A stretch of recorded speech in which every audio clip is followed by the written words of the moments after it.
Hi guys, James at Rampant Lion Reviews again for you today with another beer review. For this one, we are going to stick to Japan and we're going to return to a brewery that's featured on the channel a couple of times before. Now, I've had some really nice beers from these guys over the last couple of years, a good few different styles, and if people were to ask me about this brewery, I would say that they are just pretty solid all round, and I've noticed that they've been doing even more variety of styles in recent times, and they've been getting their beers out there a little bit more as well, which has been very nice to see.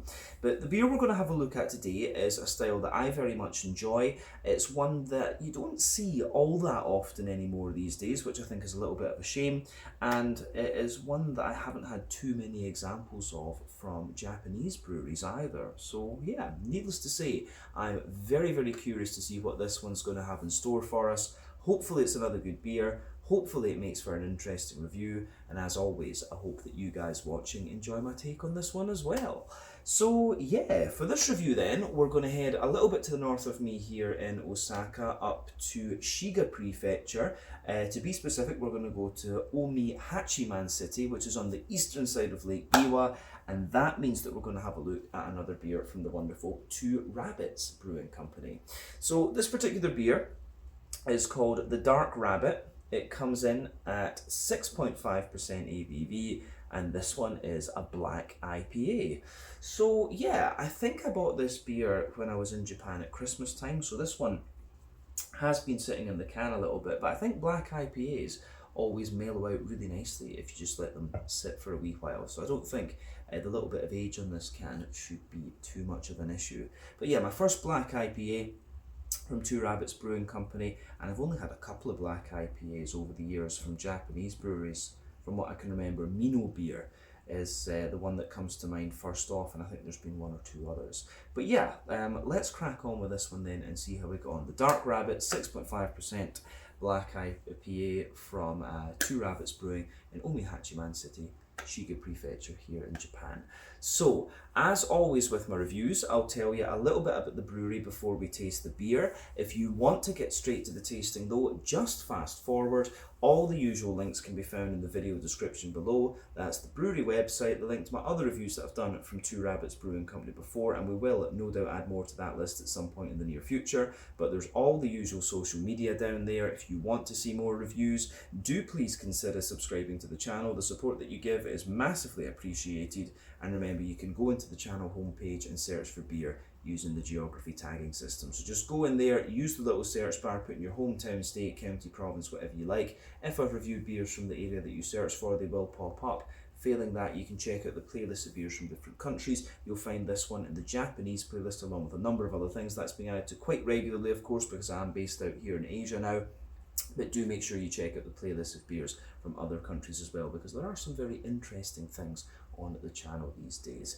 But yeah, let's go on to my brewery notes then, and I'll tell you a wee bit more about Two Rabbits Brewing Company once again. So, Two Rabbits Brewing, as I've mentioned to you already, are based in Omihachiman City in Shiga Prefecture, very close to Lake Biwa, and they can be found in the heart of the old town with the old canal. So if you look at the pictures of this place, it is pretty cool. But the brewery was founded in late 2017 by Ayako and Sean Collette, along with Batbatar Purev Ochier. So Sean is originally from Australia, but was born to New Zealand, Kiwi, whatever you want to call them, parents, and he met Bato while they were studying for their MBAs at Kyoto University. But Bato worked for a number of years in the IT sector, while Sean had been working in the oil and gas industry. But Ayako studied in Australia for a number of years and worked previously as a primary school teacher. But today she's the head of the company and runs the business side of things along with Bato, while Sean takes care of the brewing. But the name Two Rabbits comes from the old Japanese saying that if you run after two rabbits, then you won't catch either. But originally they were just very small in production. They only had a small amount in bottles and casks actually. The very first beer that I tried from these guys, a wheat ale, was a very small release actually, and that was a good couple of years ago. I got that one from Liquor Shop Asahiya, of course, here in Osaka. But they originally had two series of beer. the original series and the classic bunny series, and they were running a tap room at the brewery, and they've since opened a proper bar across the water, which is called the Rabbit Hutch. So we need to go and do an out and about video at that one day. But in more recent times, they've been upgrading the brewery infrastructure and brewing more different styles, and they're now canning their beers as well. But as of July 2024, when I'm producing this video for you, these guys have produced 180 different kinds of beer according to Untappd, and like I said to you, they do a whole variety of different styles. I've seen hazy IPAs from these guys, saisons, English bitters, Scotch ales, black IPAs, you know, you name it, these guys have done it. They are one of the most diverse breweries that I've come across in Japan in terms of the different styles that they do. And their beers are always pretty damn solid in my experience. So definitely worth checking out if you happen to get a chance. But yeah, that is everything I can really tell you about Two Rabbits Brewing Company for the moment. If you want to learn more about these guys, you can check out the brewery website. You can follow them on Facebook and Instagram to keep up to date with all the latest goings on. And you can check out the Rate Beer, Untappd and Beer Advocate pages to learn a little bit more about all the different beers that these guys have done. So yeah, let's go on and actually have a little look at the beer itself. So I'll just let you have a wee look at the artwork on this one once again. So you can see that obviously this one is supposed to be a tribute to the Dark Knight trilogy of the Batman films. It's quite obvious. You can see on the side there is the Two Rabbits Brewing Company symbol. That's also just a plain silver top on the can there. This one is 360 milliliters apparently, which is a little bit unusual because normally it's normally it's 350 milliliters, so I'm not quite sure why this one's 360. But yeah, nice artwork on this one, I have to say. I'll just do a little kind of round of that one for you there so you can see, because it is proper Gotham style actually. It does look very nice. But if memory serves me correctly, this is a beer that I picked up from Daimaru, maybe in Osaka actually. But yeah, a few details about this beer. Like I said, this one comes in at 6.5% ABV. It's got a malt base of pale Carapils, Crystal, black malts and wheat, and it's hopped with Mosaic, Simcoe, Hallertau Blanc, and it uses an English ale yeast. So yeah, interesting blend of things going on in here. Some German malts, you know, Crystal is a German malt, Carapils as well, the black malts and the wheat. So this should be quite interesting. I've always said you get two kinds of black IPAs. You get the ones that are all barley malt, which tend to be more West Coasty and more kind of oily. This one has a little bit of wheat in it, so I'm curious to see how that will turn out with the appearance. But the hops in this one, yeah, 2 American, 1 German. Mosaic 14% alpha acid, that's going to give you a kind of tangerine, orangey note normally. Simcoe is about 12% alpha acid. Usually it gives you a very soft passion fruit, but it's a very good hop in black IPAs because it gives you a lot of plummy and kind of raisiny, red fruity notes. And then Hallertau Blanc is an interesting hop from Germany. 14% alpha acid gives you this lovely kind of white, green, grapey, gooseberry type character actually. It's basically Germany's answer to Nelson Sauvin actually. So yeah, I'm curious to see what this beer is actually going to be like, because the ingredients, the malt base and the hop bill in this one are going to be really interesting. Apparently this beer was also originally brewed as a collaboration with the Schmatz restaurant, and I think there's a few locations of Schmatz in Tokyo and stuff like this. But yeah, let's get this guy out into the glass then and see what it's all about. I'm very, very curious about this one. So let's do this. Try and not pour it too aggressively. So like I say, this beer has been in the can for a little bit. Yeah, you can see that there with just the level of carbonation that you're getting. But yeah, let's just put the rest of it in there and we'll let it settle. So yeah, I have to say, it looks pretty much as you would expect from a black IPA, and you know, well, there's 1 or 2 little bits of sediment escaped down to the bottom of there. I must have had the fridge a bit too cold for this one. But yeah, it looks pretty much as you would expect of a black IPA. So you can see 2 fingers of frothy, I would say kind of fawn coloured head with this one. That is going to fade away a little bit more the further that we go. Like I say, the can was, you know, about 6 months old, so you can see there will be a little bit more excitement in the bubbles in this beer. But yeah, medium-sized bubbles on the surface of the liquid there, and you can see it gets a little bit more kind of foamy the further up the beer that you go. But yeah, in terms of colour, lovely dark ebony rosewood colour with this one. One or two big bubbles of carbonation sticking toward the side of the glass too. But yeah, remember, the colour of your beer depends on a few things.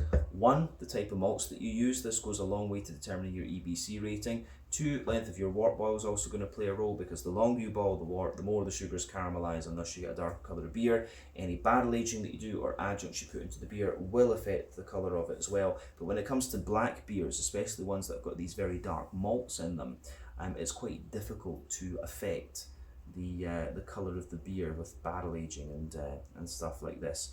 But yeah, if we shine the light through it, it does have a little touch of a kind of mahogany, chestnutty coloured edge to it, but this one is quite opaque, and that's probably due to the presence of the wheat in this one. So yeah, the way that this goes together, I think, is really nice. It looks pretty much as you would expect. So we'll have a wee look at the aroma on this one, and we'll see how we go. I don't think we need to say too much more about the appearance. This is what you would expect of a black IPA. So aroma time, let's do it. This one's got a really nice balance, actually. For me, yeah, the aroma, the balance in this one, I think is the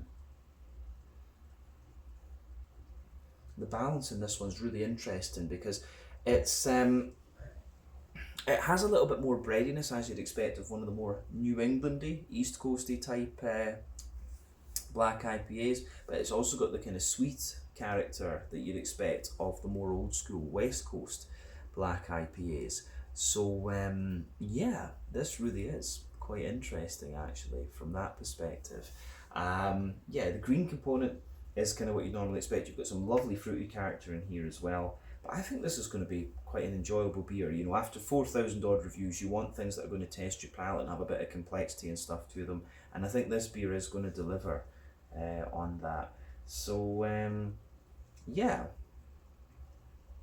I think the way everything goes together in this one is going to be quite interesting. But let's break the aroma down and just describe it for you a wee bit more in depth. So the backbone of this beer, you can smell a little bit of that roasty, toasty, well-fired bread crust in there, and that's, you know, that's the black malt, obviously. But the kind of power of, I think it's the crystal malts that are most likely to do that. You do have this like oily, sweet, rye bready character coming out of this one. It's the lovely big kind of sweet German pumpernickel brown bread that you're getting out of this beer. So you can smell that in there as well. There are little elements of kind of woodiness and yeah, there's little elements of woodiness and nuttiness and stuff like that in this beer. So you've got the well-fired, toasty, black bread crust, charred bread crust in there, a little bit of woodiness, a little bit of nuttiness, of course, the rye bread. There's some more wholemeal brown bread in this one as well.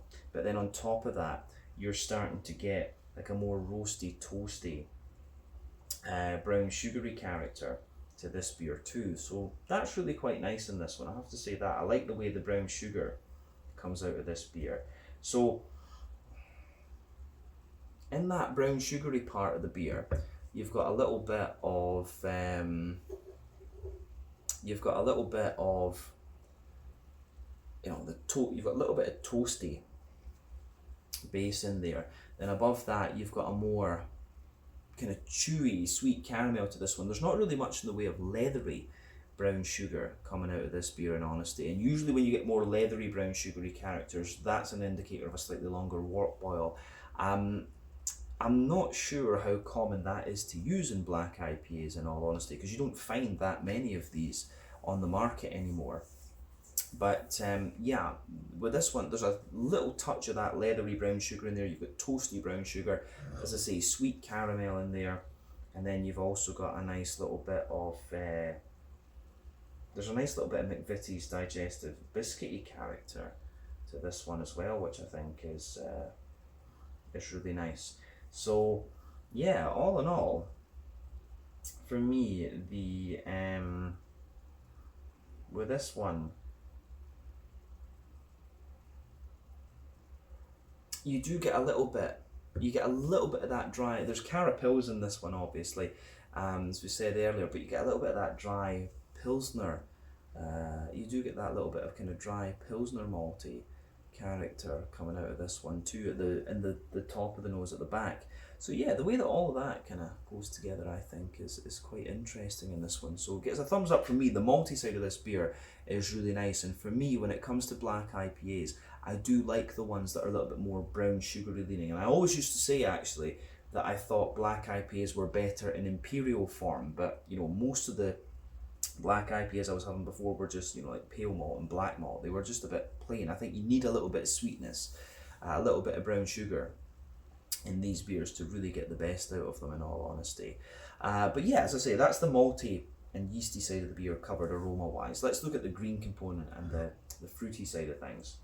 So for me, green component in this beer, there's a little bit of earthiness in there. You've got some nice oily floral aromaticity, and you've also got that little bit of a you've also got that little bit of a more grassy, zesty sort of thing. But the green component in this beer does come across as being, you know, quite oily, I would say. That's my main impression of this one, is that it's quite an oily green component for sure. Yeah, it's really interesting stuff, I have to say. So for me, I think that's everything we're really to say about the green component. The grassy notes are a bit more wet and things in this beer, I would say. But yeah, I like this one for sure. So on the on the fruity side of things, then it's quite interesting because you can smell little bits of the orange from the Mosaic, and you can also smell little bits of that kind of gooseberry, white grapey sort of thing from the Hallertau Blanc. You know, and it interests me the fact that Simcoe will change to be more red fruity depending on whether, you know, what kind of malt base you put it with, like the black malt base like this. But at the same time, you know, the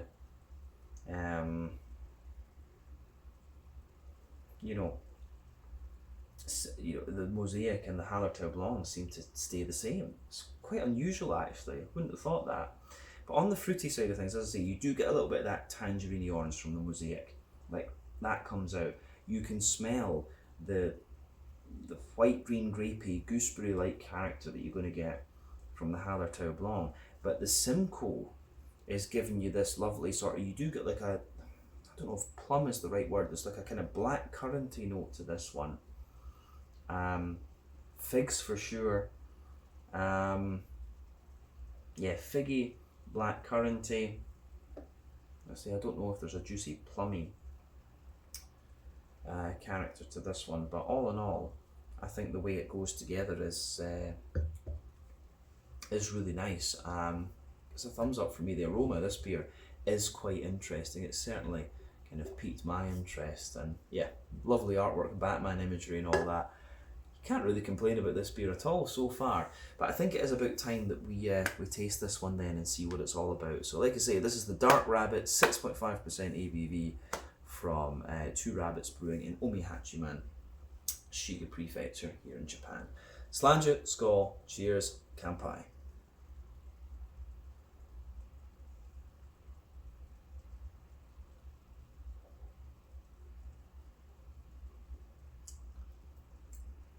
Ooh, that's pretty nice. That's another very, very nicely done beer, actually. Yeah. That's lovely. This one,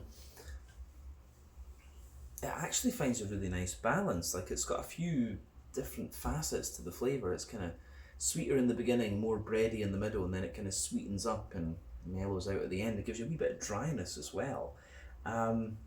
Yeah, as I kind of suspected from seeing that malt bill and hop bill as well, it has got a good level of complexity to it. This one, I think this goes together really well. It gets a thumbs up from me for sure. So yeah, I like that with this one. It's good. So yeah, where do we start with this beer then? So for me,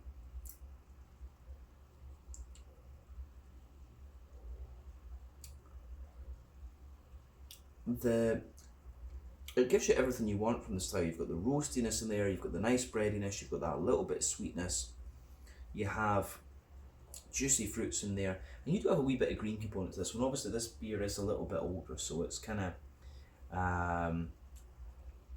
yeah, it has been yeah, the hoppy character will, the green component at least will have dropped out of this one a little bit, but I think it's still in really nice condition actually.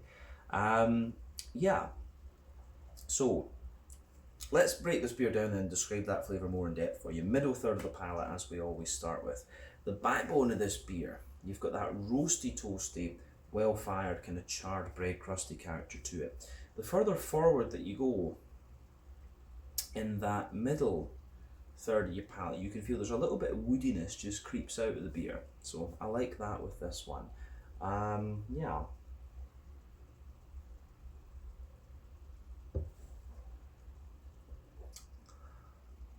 On top of that, you start to get, there is a little bit of crackery note there, so you get a little bit of that Jacob's cream cracker in there.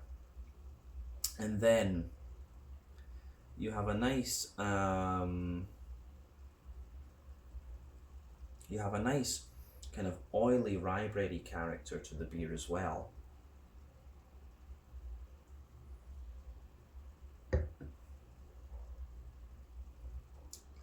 So yeah, you've got that nice kind of oily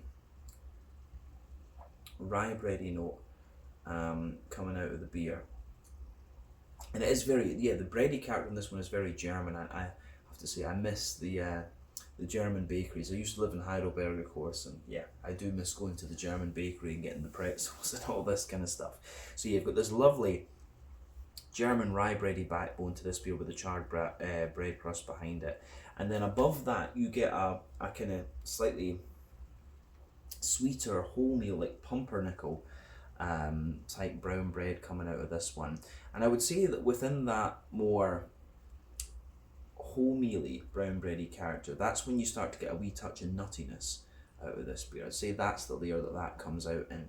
But above the brown bread, you can feel there's a toasty sort of brown sugary character to this one.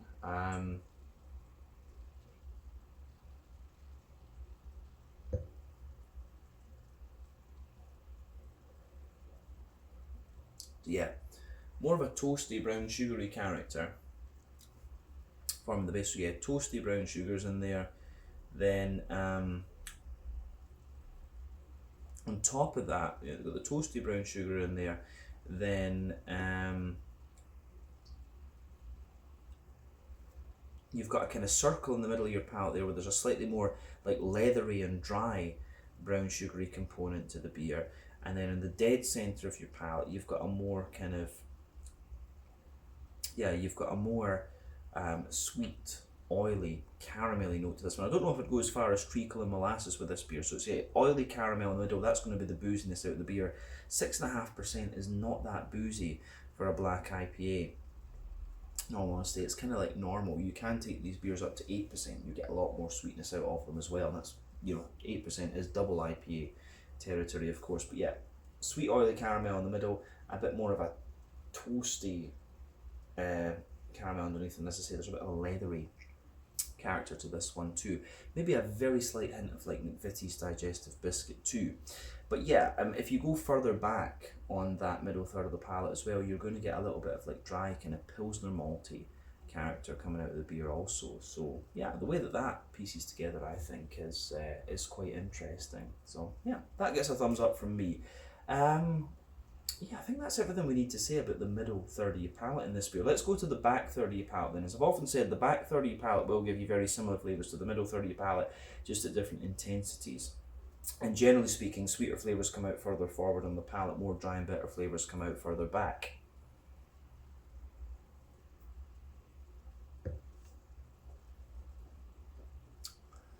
So yeah, The border region between middle and back third of your palate, then you get a bit of the rye bread in the base there, the kind of wholemeal brown bready character above that, and then a more toasty, yeah, a bit more of that toasty bread crusty character in there. But yeah, the base of that back third of your palate, that's the most dry toasty part of the beer in there. And above that you get some of the crackery notes. You've got the rye bready there, which was a little bit lighter, taller and more airy, but drier too. Above that you've got the wholemeal brown bready layer, which was a little bit lighter, drier, taller and more airy.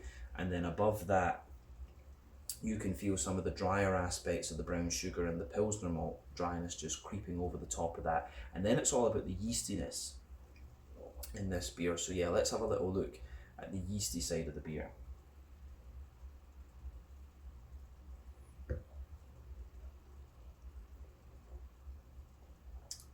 So yeah, for me, the yeasty side of this beer, in the dead centre,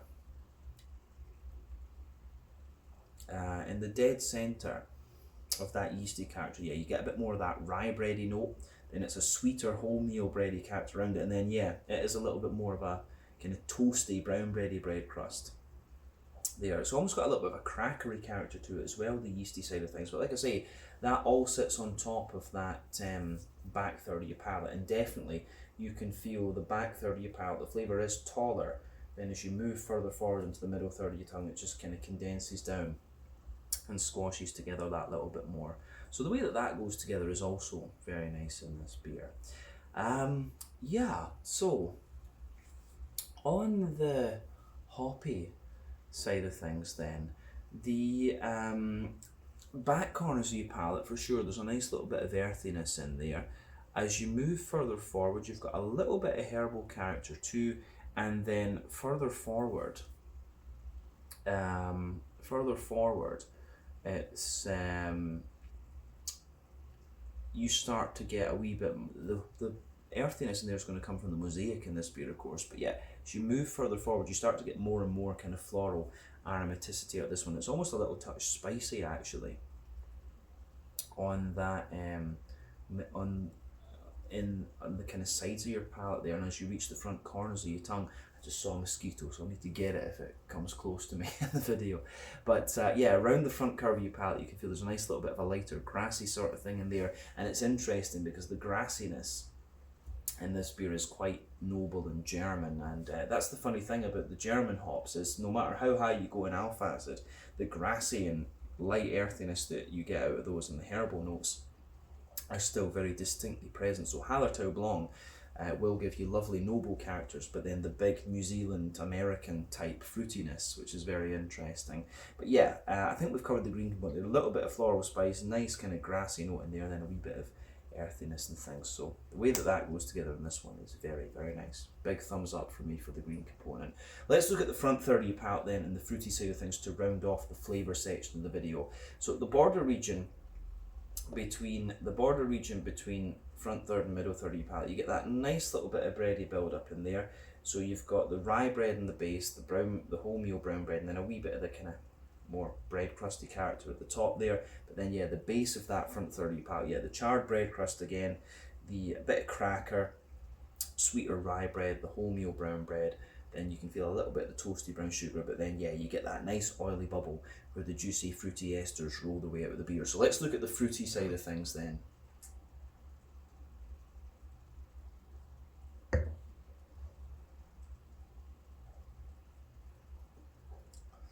So yeah, the fruity side of the beer for me is the fruity side of this beer is quite interesting, I would say. At the back of that front third of your palate, it has got a little touch of like a grapefruity note to it. I mean, if I was tasting this blind without knowing the hops, I would have thought there was a bit of Chinook or Columbus in here actually. I have to say that the further into the aftertaste you go, you do get more of the spiciness from the floral aromaticity out of this beer, and then you get the grapefruit. So Chinook and Columbus, if I was tasting it blind, I would have gone for that. But yeah, you have a little bit of this, you know, the Simcoe is showing you this kind of slightly plummy and figgy sort of note in the back half of that front third of your tongue. But yeah, as you go further forward, you do get a little bit of like, you do feel a little bit of the kind of gooseberry, white green grapey note from the Hallertau Blanc, but you're definitely also getting more of the kind of tangerine orange from the Mosaic in this one too. And I think the orange actually comes out a little bit more the further into the aftertaste that you go. So the behaviour of the hops in this beer is pretty interesting. Yeah, the Hallertau Blanc and the Mosaic are showing up quite well in this, and it feels like the Simcoe is more providing the backbone and some of the more red fruity characteristics. But yeah, the way that the flavour profile in this one goes together is really interesting. As I say, the beer gets a big thumbs up from me, so I'm quite happy with this. Really, I'm quite happy with this one.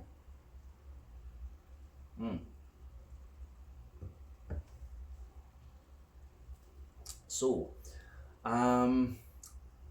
yeah, I don't know if we really need to say anything else about the flavour of this beer, other than that the fruitiness gets a bit more oily and juicy, and the malty side of the beer actually gets more kind of brown sugary into the aftertaste too. But yeah, in terms of the mouthfeel, this one, it's kind of what you'd expect. It's mid-bodied, it's right in the middle of the spectrum. The carbonation has a little bit more crispness in it, because as I say, the can has a wee bit more age on it. But yeah, still quite clean. I always find that with the more modern two Rabbits releases, their beers are always very clean and have that little bit of crispness. It must just be the local water or something. But yeah, a really nice drinkable black IPA, this one. This would be really nice on tap actually. I think you'd probably get even more sweetness out of it, but it's got a really good balance between its kind of drier bready side and its sweeter toasty caramelly side actually as well. So yeah, the IBUs in this beer, I think this one's probably about 60 or 70, something like that, because you're getting a bit of bitterness from the malt base, but not too much from that. I'd say the more bitter characters are coming from the hoppy side of things. But yeah, you've got the dryness underneath, the smoothness in the middle, and the kind of sweetness on top there with the malt base. You've got a lovely oily fruity character to the beer, and then yeah, the hoppy side of things in this one I think is very nice as well. But all in all, lovely black IPA, this one. It shows you a bit more of the bready character of the more modern New England ones because of the presence of the wheat in there, obviously. But yeah, you've got the sweeter side and the more bitter side, I guess, of the old school West Coast black IPAs. But yeah, I think it would be a shame if this is only a limited brew from Two Rabbits, because this is pretty damn good. It did say like a special release on the side, but yeah, it'd be cool if they did this at least like once a year or something like that. I think this is a really, really good black IPA, and there aren't too many of these in Japan. Like I said, I think the only other one I can think of that we've had fairly regularly is the Mino one. So yeah, it'd be cool if they kept this beer up. But yeah, let's leave it there. This one was the Dark Rabbit, a 6.5% black IPA from Two Rabbits Brewing Company in Omihachiman, Shiga Prefecture here in Japan. Really nicely done beer, this one, and I would highly recommend it. So yeah, once again, thank you for watching my beer reviews. Until the next time, please like, subscribe, share, all the usual YouTube stuff. Let me know your own thoughts on this beer in the comment section below. Let me know what your favourite beers are from Two Rabbits Brewing as well. And we will no doubt return to these guys again at some point in the near future. But check out my social media, check out their social media, and I'll see you guys in the next review. Slàinte, skål, cheers, and kampai.